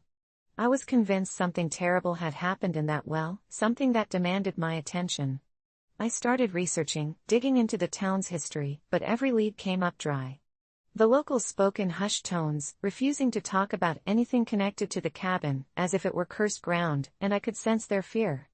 As if the whispers into my ears weren't enough, on one particular night, I stepped outside, frozen as I noticed something perched on the edge of the well, an old photograph sticking out of the soil, the edges dark and curling. Picking it up, I discovered a picture of a young girl, no more than 10 years old, standing beside the well, her large eyes filled with an expression of wretchedness. My chest tightened as I flipped the photograph over, revealing a date, August 12, 1967. The same date was inscribed at the bottom of the grave marker I found later, just a minute's walk past the cabin. It belonged to the girl in the photo. Her name was Eliza. I couldn't shake the feeling that she was somehow tied to what was happening. That night, unable to sleep, I returned to the well only to find the whispers escalating into a chaotic scream. "Help me! Help me! Help me!" I screamed back, rage and fear coursing through me.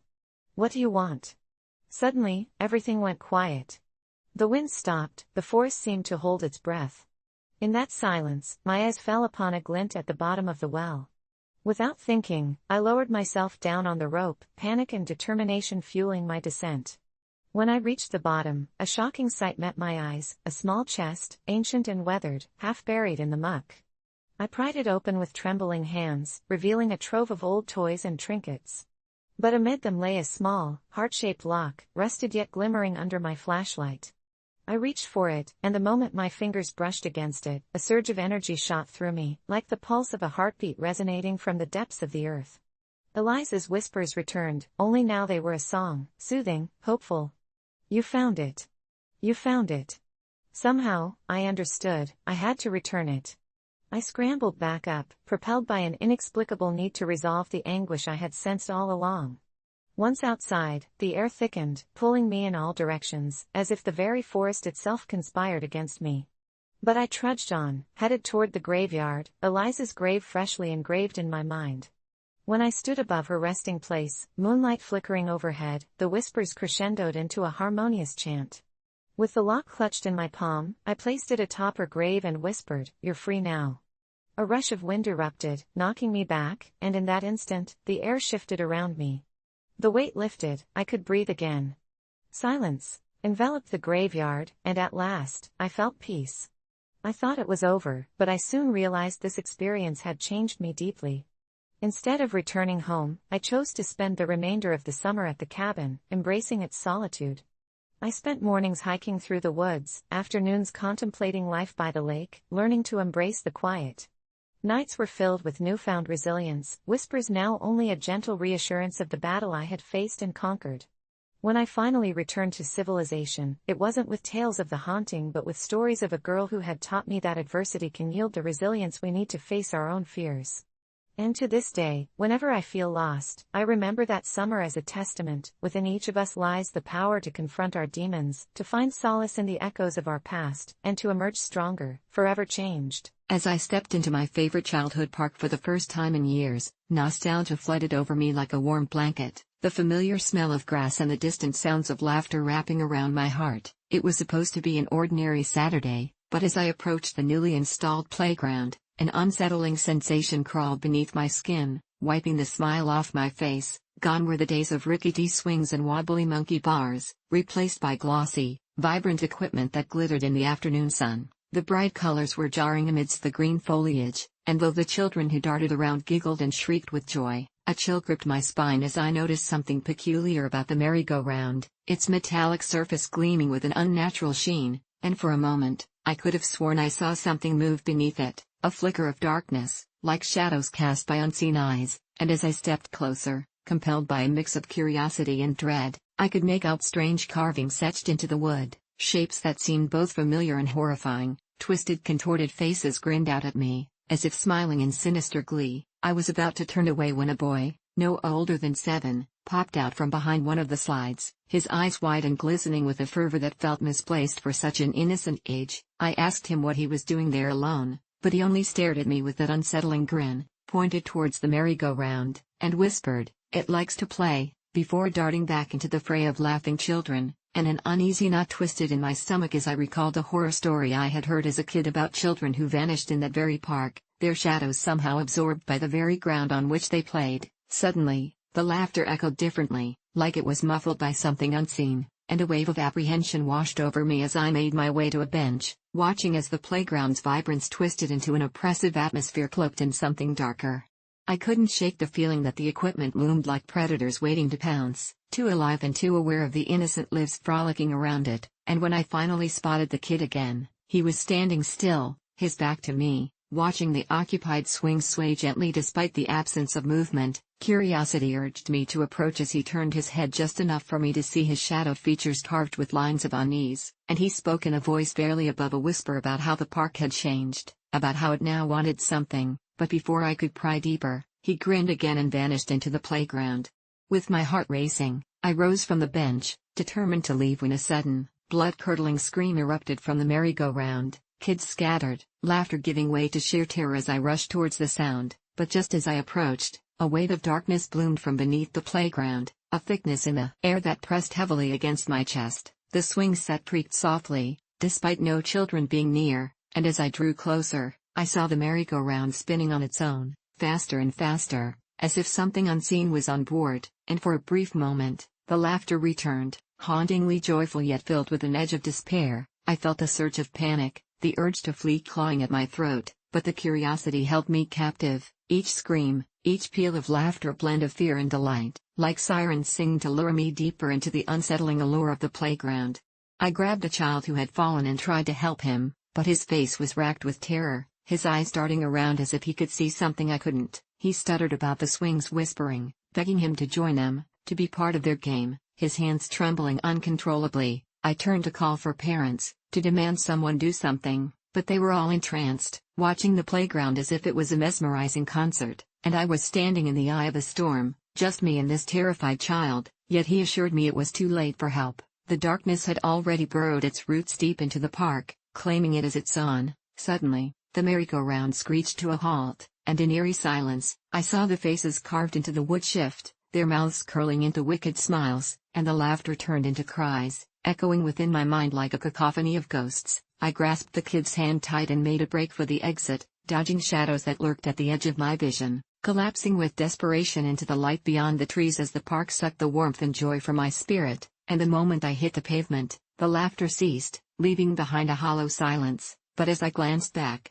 the playground stood intact, yet somehow warped, the colors fading, the characters grinning wider, more ghastly, and I couldn't help but wonder how long it would take before the next child went missing, footballs and frisbees forgotten, laughter fading into whispers as shadows swallowed the joy hole. Now, every time I pass by that park, I can't help but notice how the swings sway on their own, or how laughter has turned into an eerie, beckoning sound that echoes in the distance, a sinister invitation I refuse to accept, forever lost in the chilling embrace of my favorite childhood park. Trigger warning: this story deals with themes of mental health, existential dread, and the impact of loss. I used to think that being there for someone in a tough time was as simple as showing up with pizza and a few jokes to lighten the mood. That all changed last summer when my friend Alyssa, someone I had known since childhood, began to spiral into a darkness I had never seen before. It started with her breakdown at a barbecue, the joviality of friends echoing around us while she stared blankly into her drink, trembling fingers clenching the glass like it was the only thing grounding her. I brushed it off then, attributing it to stress from work and the onslaught of adult responsibilities. I told myself that the long days of software development must have finally driven her to the edge. But a week later, when I received a call from her, I couldn't shake the feeling that something was seriously wrong. I don't know how much longer I can take this, she confessed between sobs. It was more than just workplace burnout, something had broken inside her. Her laughter that I used to know felt like a distant memory, replaced by words punctuated with despair. I rushed to her apartment, my heart pounding with a mix of fear and determination. When I arrived, the sight before me shattered my heart.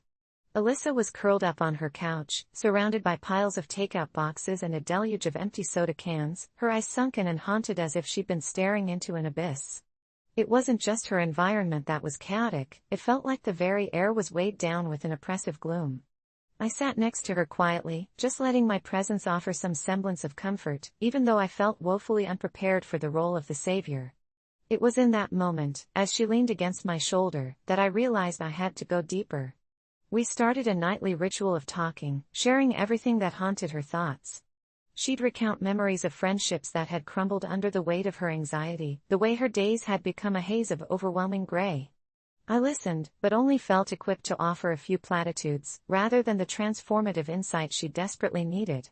One night, when everything seemed to come to a head, she confided in me about the nightmares that had begun to invade her sleep, vivid portrayals of herself lost in infinite rooms filled with shadows.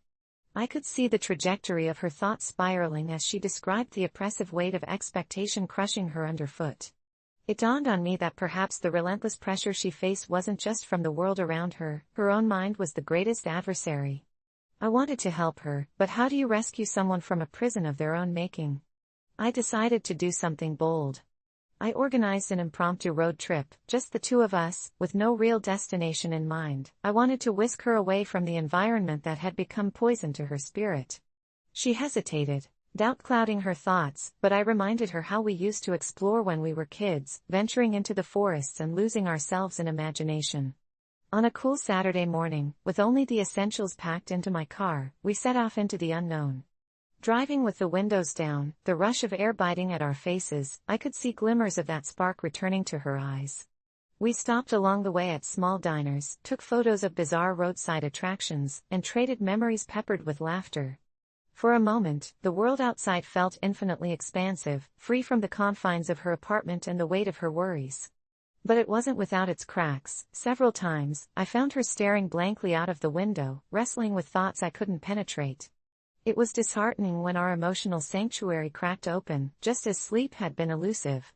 One night, brooding over a campfire, she drew a deep breath, and the floodgates opened. She told me about her fear of mirrors, how she couldn't look at her reflection without feeling like a stranger. As she spoke, the flames flickering in the darkness mirrored the battle within her, morphing into images of lost opportunities and expectations unmet. I felt like I had failed her. I couldn't provide the breakthrough she needed, couldn't break through the wall she had built around her heart. But I vowed not to abandon her as everyone else had. Instead, I promised to hold space. I started sharing my own vulnerabilities, how I grappled with the confusion of adulthood, how I sometimes felt similarly lost. I wanted her to understand that it was okay to not be okay, that by witnessing my shadows, it might embolden her to share hers. The autumn air crackled with more than just the fire's warmth. It became a cauldron of truth where we exposed ourselves slowly, picking apart the layers of fear we had wrapped around our hearts. It was cathartic, terrifying, and somehow electrifying. By the time we turned for home, I could see the subtle differences in her. She was still fragile, but there was a determination sparking in her eyes. She started scheduling therapy sessions, while I vowed to check in with her daily, to remind her that she wasn't alone in her fight. But the road to recovery wasn't linear. There were days we stumbled, and the weight of misery would come crashing back, but I reminded her of our drive, those moments of pure laughter amidst the chaos. I told her every day is a choice, and some days it's harder to choose joy than others, but that's where we find ourselves. Gradually, Alyssa began to reclaim her voice. She started engaging in art therapy, painting vivid strokes that transformed her swirling darkness into breathtaking colors. The canvases began to speak for her, resonating with both her struggles and triumphs. I felt such pride watching her break free from the confines of her shadow. When I finally witnessed her growing light beyond the darkness, it was an overwhelming release of gratitude. Alyssa taught me that while we may not always have control over our circumstances, we can choose how to respond. It was a dance of vulnerability and resilience that neither of us had grasped before. So here I sit reflecting on my journey with her, a humble reminder that sometimes the most powerful way we can help someone through the tough times is simply to walk alongside them, to share our own stories and to listen without judgment. It won't always result in miraculous turnarounds, but it can plant the seeds of hope.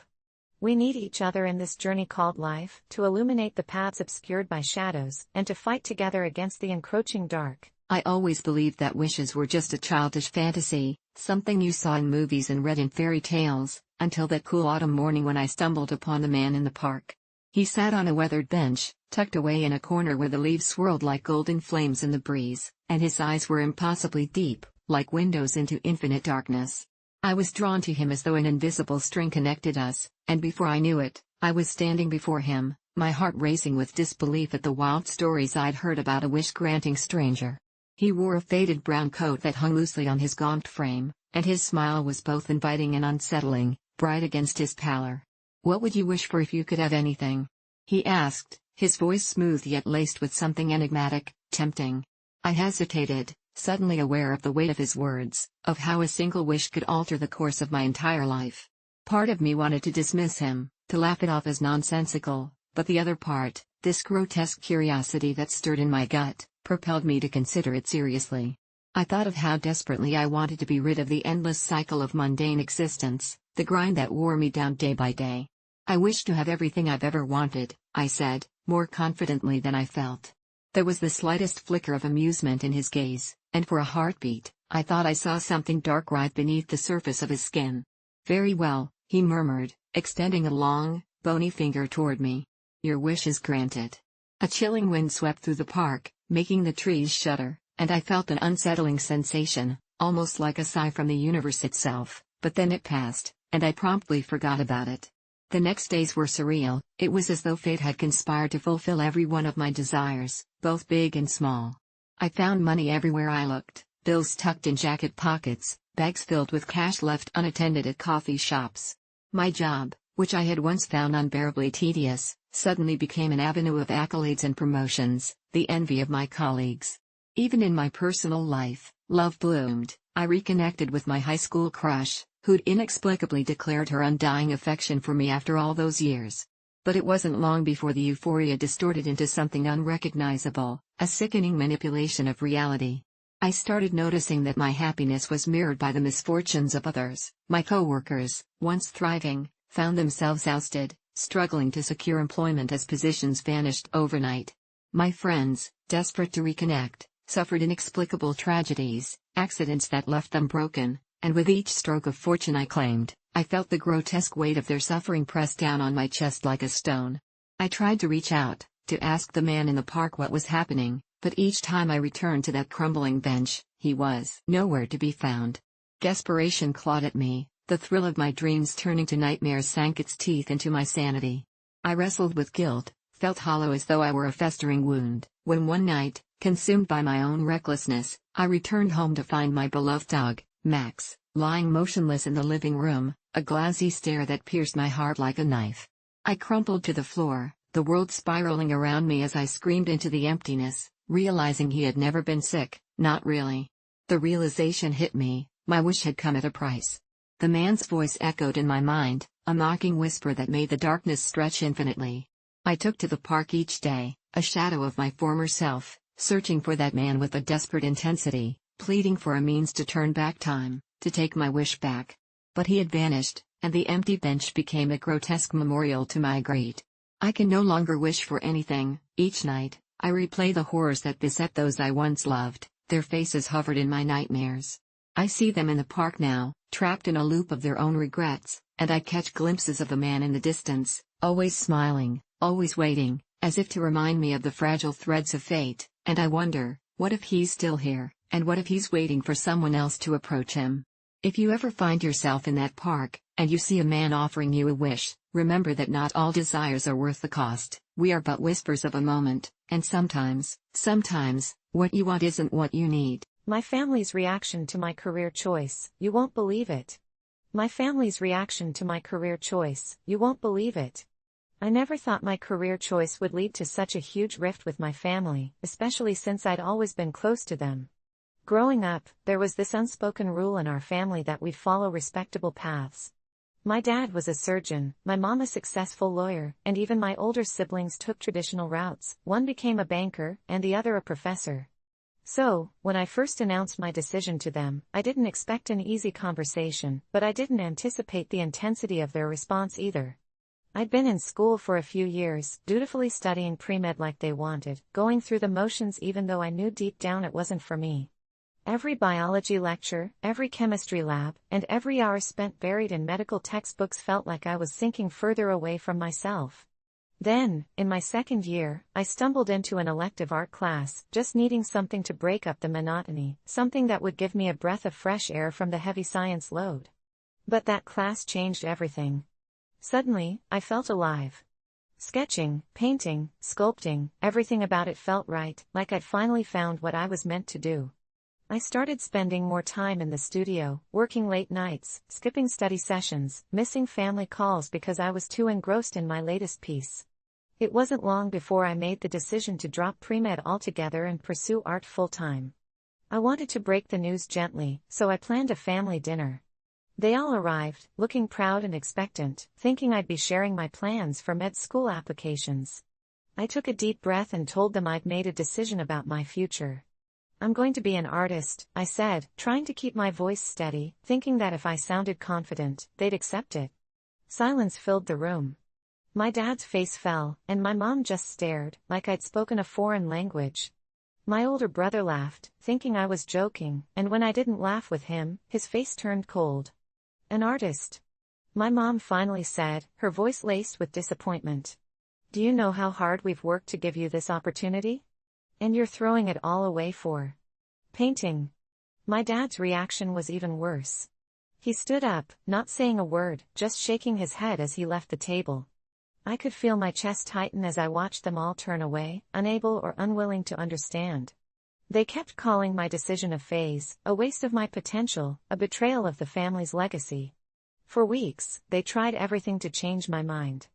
They held interventions, bringing in family friends and mentors to talk me out of it. They reminded me of every sacrifice they'd made, of the dreams they'd had for me since I was a kid. They stopped helping with my tuition, thinking financial pressure would bring me to my senses. But instead, it made me more determined. I started working 2 part-time jobs just to stay afloat, sacrificing sleep and social life to keep myself in school. I'd spend my nights in the art studio, often crying from the exhaustion but never once regretting my decision. My work improved, and soon, I was invited to participate in a local art showcase.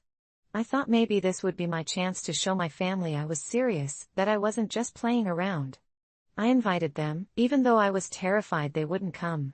On the night of the show, I scanned the crowd, hoping to see familiar faces, but they didn't come. Instead, they texted me after, saying they were disappointed and didn't want to support a mistake. I felt crushed, but I poured that pain into my art. My work started getting noticed, and I even sold a few pieces.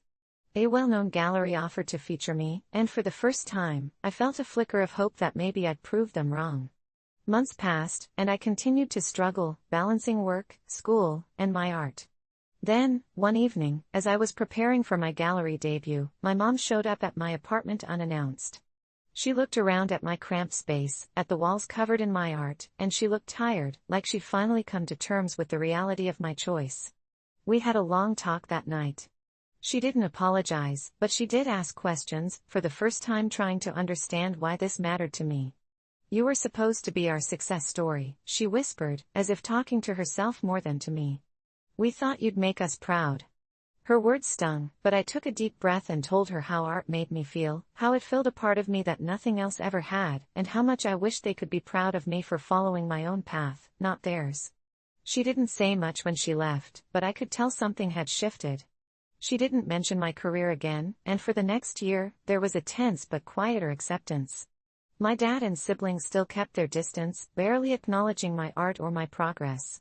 It wasn't until the gallery debut that things changed. I'd sent invitations to everyone, not expecting any of them to come. But to my shock, they showed up, dressed in their best, looking awkward and uncomfortable in the art world setting. As they walked through the gallery, seeing my work hung proudly on the walls, I saw them glancing at each other, whispering, pointing at pieces, recognizing bits of our family history woven into my paintings. One of my pieces, a large, bold canvas representing my journey and struggles, seemed to catch my dad's attention. He stood in front of it for a long time, just staring, and I could see his eyes softening, the disappointment easing just a little. After the show, he approached me, and for the first time, he looked at me not with judgment, but with a hint of respect. "You really made something of yourself," he said quietly. It wasn't an apology, and it didn't erase the years of tension, but it was a start. My family still doesn't fully understand my choice, and they may never see art the way I do, but now they're beginning to accept that my path, while different, is just as valid as theirs. And in that small step, I found a strange kind of peace. I never thought I was particularly strong, mentally or physically, but that changed the night I was trapped in my own home. It was supposed to be a normal evening. I had just settled into bed with a book after a long day at work. As I read, a storm began to roll in, heavy rain and gusting winds lashing against the windows. The power flickered and then went out, drenching my room in darkness. At first, I fumbled for my phone, thankful for the flashlight feature, thinking it would be a minor inconvenience. But as the wind howled outside and the rain pelted against my window, I started to feel uneasy. Living alone for the past few years, I had mastered the art of solitude, thriving in it even. But that night, the shadows seemed to weave into something more sinister. I tried to shake off the odd feeling, reminding myself it was just a storm. But as the hours wore on, my mind began to spiral. I heard strange noises from the living room, creaks that sounded more pronounced in the dark. I convinced myself it was just the house settling. I focused on my breathing, reminding myself that I was safe, that I could handle this. But then came the tapping, soft, rhythmic, insistent, like fingers drumming against a surface. My heart raced. I thought it was just the wind playing tricks. I mustered the courage to walk to the living room, every step a fight against the rising fatigue and mounting dread. With each step, the tapping felt more like a beckoning, as if something on the other side of the door wanted me to approach. I reached the entrance to the living room, and everything went silent, like the world was holding its breath. The darkness felt thick, cocooning me, pressing against my skin. I fumbled for the light switch, but of course, nothing happened. With my phone's dim light, I scanned the room, anxiety bubbling under my skin. It was then that I noticed a shadow flicker just past the window, something tall and thin. My heart skipped a beat. My gut told me to run, but fear had me rooted to the ground. Just then, the tapping returned, accompanied by a low whisper that almost melded with the storm outside. "Let me in," it hissed, wind-choked and desperate. "You can't leave me out here." A chill traveled down my spine. I wanted to scream, to run back into my room and hide under the covers, but something in that voice made me stay. It was familiar, but I couldn't place it. I ventured closer to the door leading to my front porch, each step feeling heavier. "Let me in," it begged again, softer this time, with a tone that seemed to claw at the edges of my mind. I felt as if the shadows were stretching toward me, wrapping around my legs, urging me forward. I balanced on the precipice between terror and curiosity, fighting against any sense of rationality. I mustered a whisper, "Who are you?" The whisper morphed into a wail, full of anguish, and that's when I remembered. That was my voice. My own wretched cries echoed from outside, as if I had been written off, discarded by a version of myself I didn't even recognize. "Help me," it sobbed. "I just want to come home." It felt like a spell had been cast, and I was trapped in it. The realization hit me like ice water. I had been battling depression for years. This was the embodiment of it, my mental struggles taking a physical form, haunting me outside my own threshold. The reason I felt weaker than I thought was that I had been fighting a ghost of my own being for far too long, feeling so utterly alone in this debilitating battle. I didn't just want to let the voice in, I needed to confront it, to find the strength I hadn't realized was deep within me. Gathering steely resolve, I flung open the door. The storm burst in, chaotic and powerful, yet utterly still in that moment as I faced the shadow, the dark reflection of my turmoil, a twisted manifestation of all my fears and failed attempts at healing. I took a deep breath, allowing the rain to soak me, a cleansing wave washing away the remnants of apathy that had held me bound. "You don't control me anymore," I said, my voice steady. The figure trembled, flickering like a candle nearing extinction. "You can't keep me locked away," I declared, standing as firm as I could. It wavered, caught between despair and uncertainty. "I was never meant to be part of you. I am stronger than this." Suddenly, there was a bright flash of lightning, illuminating the scene for just a heartbeat. The shadow abated, shrinking back as if the light pierced it, leaving only a whisper, "Then set me free." That was the catalyst I needed. I reached out, palms open, and the shadow recoiled slightly but didn't retreat completely. "I'm no longer afraid of you," I said. "I understand you now." The rain poured heavier, washing away the darkness that had seeped into my bones. I forced myself to give one last push. "You're a part of me, but you don't own me." As the words left my mouth, the shadow started to dissolve into swirling mist. It attempted to linger, to hold on to the weight of my despair, but I wouldn't let it. I felt warmth replace the cold dread, something stirring inside me, a flicker of strength that began to radiate outward. The mist twisted and turned until it evaporated into nothingness, leaving behind tranquil air, as though the storm had passed. Suddenly, the lights flickered back on, illuminating the path I had just walked. I stood alone in my living room, soaked, but an odd sense of liberation washed over me. In that moment, I realized I was far stronger than I had ever thought possible. The struggle wasn't over, but I finally felt armed with the knowledge I needed. I could fight back. I closed the door behind me firmly and leaned against it, breathing deeply, the sound of my own heartbeat a solid reminder of my resilience. It was more than just a metaphorical battle, it had been real, and I emerged victorious. From that night on, every time apprehension crept in, I would remind myself of that moment, the moment I realized I was stronger than I thought, stronger than all the storms life could throw at me. And maybe that strength was something worth sharing, something every person fighting an unseen battle should know.